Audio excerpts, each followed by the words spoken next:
ഈ കാണുന്ന ചെടിയും അതിൻ്റെ വേരുമാണ് നിങ്ങളുടെ പൈൽസിനെ പൂർണ്ണമായിട്ടും ഇല്ലാതാക്കാൻ പോകുന്നത്. നമ്മുടെ നാട്ടിലുള്ള പല ഔഷധ ചെടികളും അന്യം നിന്നുപോയി എന്ന് എനിക്ക് ഇന്ന് മനസ്സിലായി കേട്ടോ. കാര്യം നമ്മൾ പറഞ്ഞ ആ സാധനം തിരക്കി കാടും മേടും മുഴുവൻ അലഞ്ഞിട്ടും അത് കിട്ടിയില്ല. ലാസ്റ്റ് ഞങ്ങളുടെ ഇവിടെ ചൂരോലി ദേവീക്ഷേത്രമുണ്ട്. അപ്പം ആ അമ്പലത്തിൻ്റെ അകത്തുണ്ട് എന്ന് അറിഞ്ഞുകൊണ്ട് നമ്മളിവിടെ വന്നപ്പം സാധനം നമുക്ക് കിട്ടിയിട്ടുണ്ട് കേട്ടോ. അതുകൊണ്ട് ഈ നിൽക്കുന്ന സാധനം എന്താണെന്ന് ആർക്കെങ്കിലും മനസ്സിലായെങ്കിലും ഒന്ന് കമൻറ്റ് ചെയ്തേക്കണേ. ഇതെന്താണെന്നും ഇതിൻ്റെ ഗുണങ്ങൾ എന്താണെന്ന് ഞാൻ പറയാം. അതായത് നമുക്കിപ്പം അത്യാവശ്യമായിട്ട് വേണ്ടുന്നത് എന്താണെന്ന് വെച്ചാൽ 3 മൂട് വേണം. അതായത് വേരോടുകൂടി നമുക്ക് 3 മൂട് വേണം. എന്നിട്ട് ഞാൻ ഇതൊന്ന് പറിച്ചെടുത്തതിന് ശേഷം ഞാൻ ബാക്കി കാണിച്ചു തരാം. ശരിക്കും ഇതിൻ്റെ വേരോട് ഇത് കിട്ടാൻ വളരെ ബുദ്ധിമുട്ടെന്ന് പറഞ്ഞാൽ വളരെ ബുദ്ധിമുട്ടാണ്. ഇത് മണ്ണിലേക്ക് അങ്ങ് ആഴ്ന്നിറങ്ങി പോകും കേട്ടോ. ഇതിൻ്റെ വേരാണ് നമുക്ക് അത്യാവശ്യമായിട്ട് വേണ്ടുന്നത്. ഇതൊന്ന് പറിച്ചെടുക്കാൻ വലിയ പാടാണ്. എന്തായാലും ഞാൻ ഇതിനെ ഒന്ന് നല്ല രീതിയിൽ ഇതിൻ്റെ വേരോടൊന്ന് പറിച്ചെടുക്കട്ടെ. അതാണ് വേരോടെ തന്നെ പിഴുതെടുത്തിട്ടുണ്ട്. ഇതിൻ്റെ പേര് ആനച്ചുവടി എന്നാണ് നമ്മുടെ നാട്ടിൽ പറയുന്നത് കേട്ടോ. നിങ്ങളുടെ നാട്ടിൽ എന്താണെങ്കിലും ഒന്ന് കമൻറ്റ് ചെയ്തേക്കണം. അപ്പോൾ ഇത് എങ്ങനെയാണ് ഉപയോഗിക്കേണ്ടത് ഞാനൊന്ന് കാണിച്ചു തരാം. ഒരുപാട് കഷ്ടപ്പെട്ടെങ്കിലും നമുക്ക് സാധനം കിട്ടിയിട്ടുണ്ട്. അതുകൊണ്ട് ഇത് കണ്ടോ, ഇതിൻ്റെ വേരൊക്കെ നല്ല വൃത്തിയായിട്ട് കഴുകി എടുക്കണം കേട്ടോ.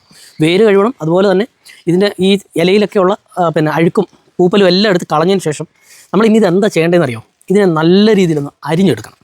ഇതിനെ അരിഞ്ഞെടുക്കുമ്പോൾ തന്നെ നമുക്ക് ഇങ്ങനെ നല്ല ഇത്ര ചെറിയ പീസായിട്ട് തന്നെ അരിഞ്ഞെടുത്താൽ മതി കേട്ടോ. ഒരു കാര്യം നിങ്ങൾ മറന്നു പോകരുത്, ഈ ഇലയേക്കാളും ഗുണമുള്ള സാധനമാണ് നമ്മുടെ ഈ വേരെന്ന് പറയുന്നത്. വേരിലാണ് നിങ്ങളുടെ ഈ പൈൽസ് എന്ന് പറയുന്ന അസുഖം പൂർണ്ണമായിട്ടും മാറ്റാൻ പോകുന്നത്. സ്വാഭാവികമായിട്ടും പൈൽസ് ഉള്ളവർക്കൊക്കെ വലിയ ബുദ്ധിമുട്ടാണെന്ന് നമുക്കറിയാം. പക്ഷേ ഇത് നിങ്ങളൊന്ന് ഉപയോഗിച്ച് നോക്കൂ, ഉറപ്പായിട്ടും നിങ്ങളുടെ പൈൽസ് മാറും. അപ്പോൾ ഇത് നമ്മളൊന്ന് അരിഞ്ഞെടുത്തിട്ടുണ്ടേ. ഇനി എന്താണെന്ന് വെച്ചാൽ നമുക്ക് ഇതിനെ ഒന്ന് തിളപ്പിക്കണം.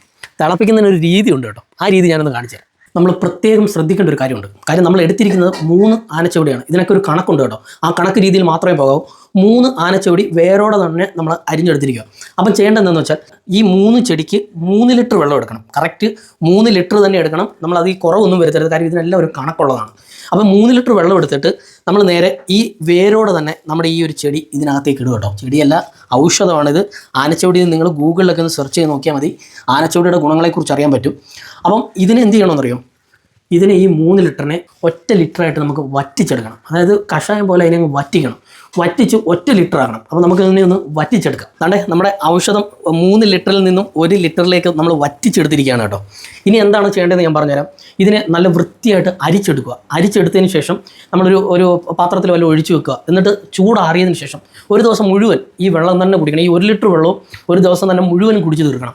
കുടിച്ച് തീർത്ത് കഴിഞ്ഞിട്ട് വീണ്ടും നമ്മൾ ഒരു ദിവസം കഴിഞ്ഞിട്ട് അതിൻ്റെ പിറ്റേ ദിവസം, അതായത് ഒരു ദിവസം കുടിച്ച് ഒരു ഗ്യാപ്പ് ഇട്ടിട്ട് അതിൻ്റെ പിറ്റേ ദിവസം ഇത് തന്നെ സ്ഥിരമായിട്ട് ഒരു ആഴ്ചയിൽ തന്നെ ഒരു 2-3 വട്ടമായിട്ട് നിങ്ങളൊന്ന് കുടിച്ചു നോക്കും.